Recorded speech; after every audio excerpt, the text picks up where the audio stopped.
Dans les grosses têtes, ce mardi 6 juin 2023, Christine Bravo a raconté l'incroyable attaque d'orques qu'elle a vécue lorsqu'elle était sur son bateau, en pleine mer. Une terrifiante anecdote. Ce 6 juin 2023, Laurent Ruquier présentait un nouveau numéro des grosses têtes sur RTL. Et ce mardi marquait le retour d'une fidèle pensionnaire de l'émission, Christine Bravo. L'occasion pour l'animatrice de 67 ans, qui s'est installée en Corse depuis son union avec Stéphane Bachot, de raconter aux auditeurs l'incroyable expérience qu'elle a vécue quelques semaines plus tôt.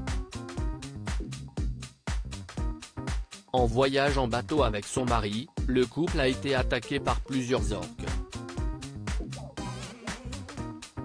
De quoi leur provoquer quelques frayeurs. Les orques ont attaqué et secoué le bateau dans tous les sens. Interrogée par l'animateur des enfants de la télé, Christine Bravo a donc commencé son récit. Ça se passe au large de l'Andalousie, avant le détroit de Gibraltar. J'étais avec deux coéquipiers, mon compagnon et un skipper, car il faut se relayer la nuit, quand on a 24 heures de navigation.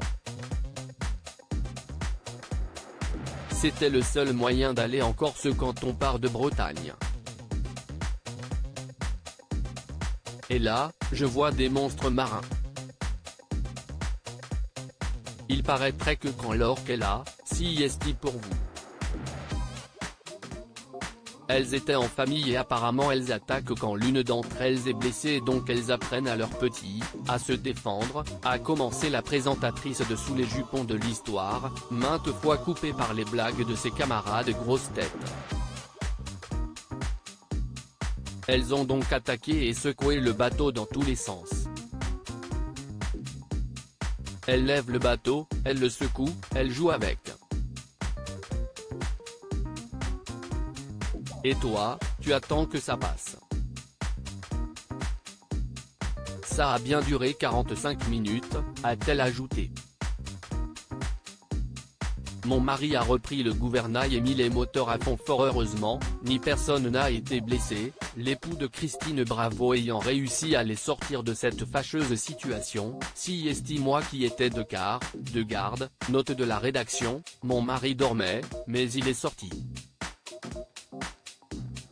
Il a repris le gouvernail et il a remis les moteurs à fond, a-t-elle expliqué, avant de préciser qu'ils n'étaient pas les seuls à s'être retrouvés dans une telle situation. Le lendemain, Sébastien Destremaux, qui est l'un des skippers du Vendée Globe, s'est fait attaquer au même endroit que nous, durant 55 minutes, et a pété son bateau aussi, a-t-elle conclu.